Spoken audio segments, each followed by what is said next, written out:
Le Seigneur soit avec vous. Évangile de Jésus-Christ selon saint Jean. Il y eut un homme envoyé par Dieu. Son nom était Jean. Il est venu comme témoin pour rendre témoignage à la lumière, afin que tous croient par lui. Cet homme n'était pas la lumière, mais il était là pour rendre témoignage à la lumière. Voici le témoignage de Jean.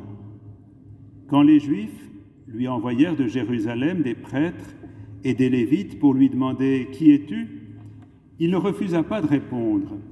Il déclara ouvertement « Je ne suis pas le Christ ». Ils lui demandèrent « Alors, qu'en est-il ?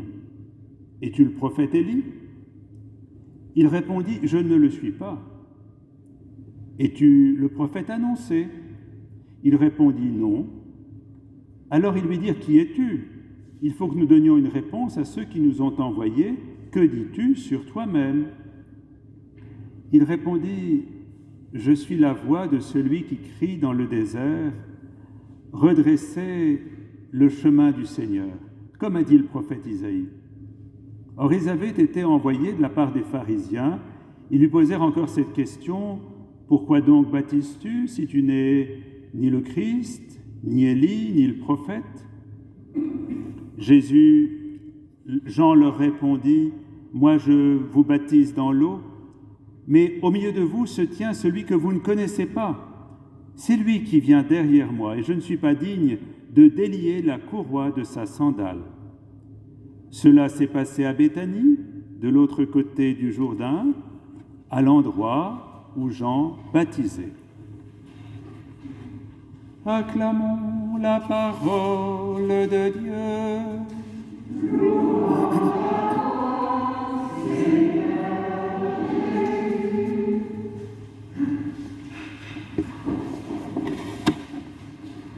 Alors, joie de vous retrouver. On ne s'est pas vu, enfin on s'est vu quelques-uns ou parlé au téléphone, mais la dernière fois qu'on a célébré ensemble, c'était le 1er novembre. Voilà, il y a eu quelques péripéties entre deux et nous nous retrouvons. Donc vraiment, je commence avec cette joie que j'ai dans le cœur d'être avec vous ce soir. Et comme on le disait tout à l'heure, les textes nous parlent de joie. Donc, les oraisons, Isaïe, le Magnificat, la lettre de Paul aux Thessaloniciens, tout nous invite à la joie. Ce dimanche est marqué par cette joie. Alors, qu'est-ce que cette joie en des temps qui sont quand même assez troublés, moins qu'on puisse dire?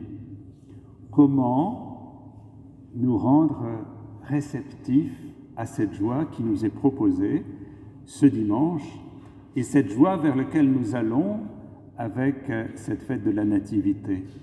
Comment laisser la joie faire son chemin en nous? C'est une joie à chercher, comme si on était à chercher de l'eau dans le désert. D'ailleurs, vous avez vu que sur nos banderoles qui sont à l'extérieur de l'église et dans pas mal de lieux maintenant dans le diocèse, il y a un désert avec un soleil. Chercher la joie comme on cherche une source. Et pour nous guider dans cette recherche aujourd'hui, nous avons le Baptiste, Jean le Baptiste. Cet homme à la fois ardent et rugueux qui vient nous indiquer un chemin.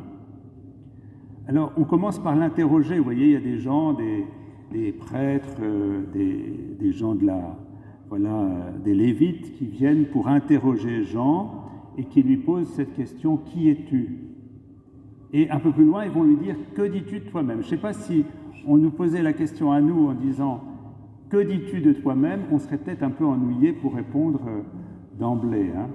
Je ne sais pas ce que vous répondriez si on vous disait « Que dis-tu de toi-même » Compliqué, Alors il va commencer par répondre ce qu'il n'est pas. Ça c'est très important, parce qu'il commence par dire voilà, qu'il n'est pas qu'il n'est pas Élie qui reviendrait, il n'est pas le prophète, il n'est pas Moïse, le prophète annoncé par Moïse. Donc il procède par négation. Et ça c'est très important parce qu'il va commencer par détourner ceux qui viennent d'une fausse vision sur lui. On voudrait peut-être le mettre au centre. Or, il va commencer par orienter vers un autre, en niant qu'il soit...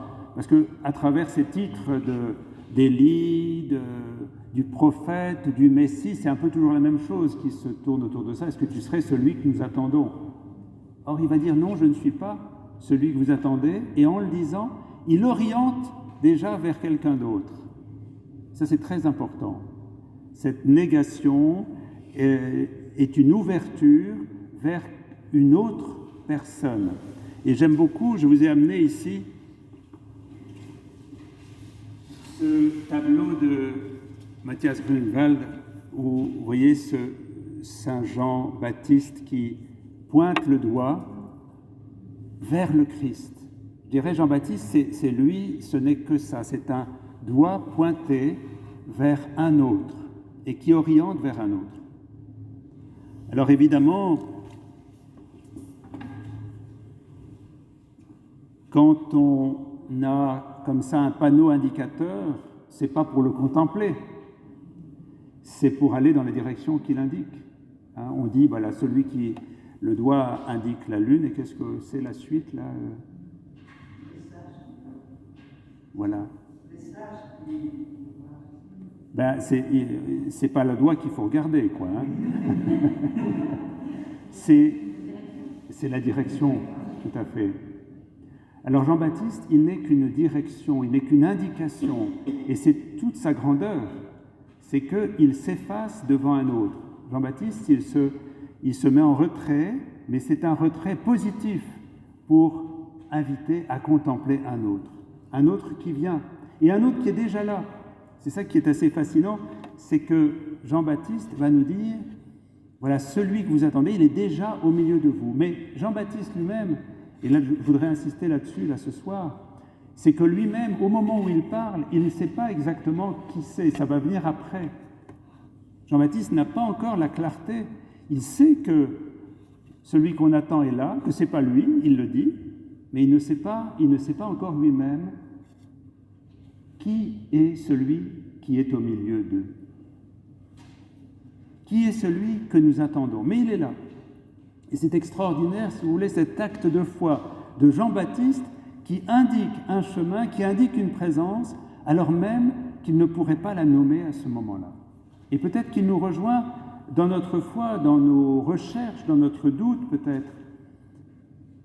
Jean-Baptiste est un frère parce que c'est dans la nuit de la foi qu'il indique ce chemin. Alors dans cette période troublée, dont je parlais tout à l'heure, là, de cette pandémie, de ces agitations intérieures et extérieures que nous pouvons vivre, comment cultiver cette certitude que le Seigneur est là, qu'il nous entraîne dans la joie, alors même qu'on ne sait pas trop dans quelle direction on va.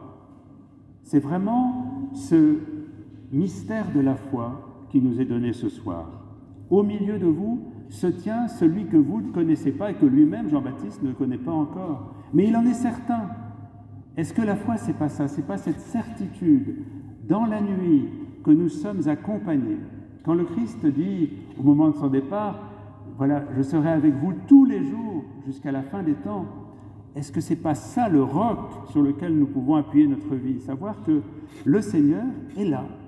Et même s'il y a certaines périodes de notre vie, tout semble obscur, on peut être pris peut-être par l'angoisse, par des questions, mais il y a cette certitude absolue que le Seigneur est là, qu'il nous porte, qu'il nous accompagne, qu'il nous entraîne. Et voilà ce que Jean-Baptiste nous donne aujourd'hui.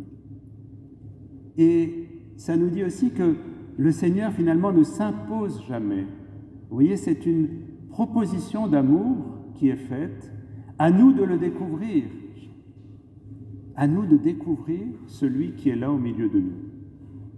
C'est la question que ce soir, bien le Seigneur pose à chacun et chacune d'entre nous comment pouvoir identifier de plus en plus ce Seigneur qui nous accompagne, qui marche avec nous.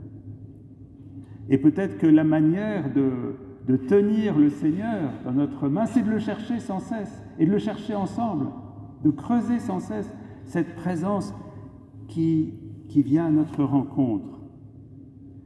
C'est comme si la vie chrétienne, si vous voulez, était... Tout à l'heure, on parlait de catéchuménat avec Marie-Françoise.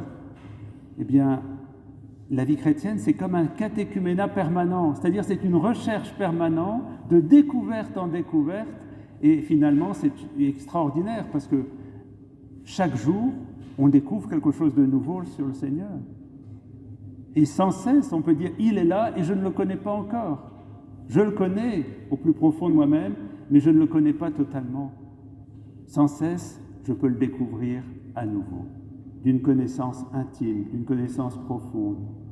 Bien peut-être que ce soir, ce que le Seigneur nous dit à travers Jean-Baptiste, à travers cet évangile, c'est cette joie que je veux vous donner ce soir, c'est peut-être de me connaître un peu plus au plus profond de vous-même, de cette connaissance intime, cette connaissance du cœur. Vous savez, le mot connaissance dans l'Ancien Testament, c'est la connaissance la plus intime qu'il soit. Ce n'est pas une connaissance intellectuelle, c'est cette espèce d'intimité avec Dieu qui doit se développer au plus profond de nous-mêmes et qui est appelée à grandir de plus en plus pour passer de l'obscurité à la lumière et, je dirais, d'obscurité en lumière, à nouveau d'obscurité en lumière. C'est une vie intime, profonde. Peut-être qu'on peut se demander ce soir à quel moment le Seigneur est passé dans ma vie, à quel moment je l'ai rencontré, à quel moment j'ai découvert quelque chose de Dieu qui a marqué ma vie. Et en même temps, on peut le découvrir non seulement au plus intime de nous-mêmes, mais autour de nous. Vous voyez, chacun et chacune d'entre vous, pour moi, vous êtes aussi le visage de Dieu qui se manifeste à travers ce que vous êtes, vos dons différents. Voilà, certains peuvent faire chanter l'assemblée comme ce soir. Voilà, d'autres ont préparé des tableaux pour nous aider à prier. D'autres encore envoient des liens par Internet pour qu'on puisse savoir ce que les uns ou les autres vivent. On va préparer l'autel. Certains sont engagés au service des plus petits, dans les visites, dans les accompagnements ou dans la catéchèse. Eh bien, je dirais, c'est autant de reflets de la présence de Dieu. Nous avons à être les uns pour les autres, cette présence qui fait que, aussi en communauté, tous ensemble, eh bien, nous manifestons quelque chose de la présence de Dieu, présence intime que nous avons à découvrir, à connaître de plus en plus, cette présence communautaire qui est une merveille et qui réjouit notre cœur. Bien que le Seigneur nous donne, avec Jean-Baptiste, de dire de plus en plus, oui, je ne te connaissais pas, mais je te connais de plus en plus, et mon cœur est plein de joie parce que tu me donnes avec mes frères de te découvrir de plus en plus, dans une recherche permanente, dans une découverte permanente, dans un élan permanent. Eh bien, soyons pour ce monde des témoins de joie, ayons des visages de ressuscités, n'éteignons pas l'esprit qui nous entraîne.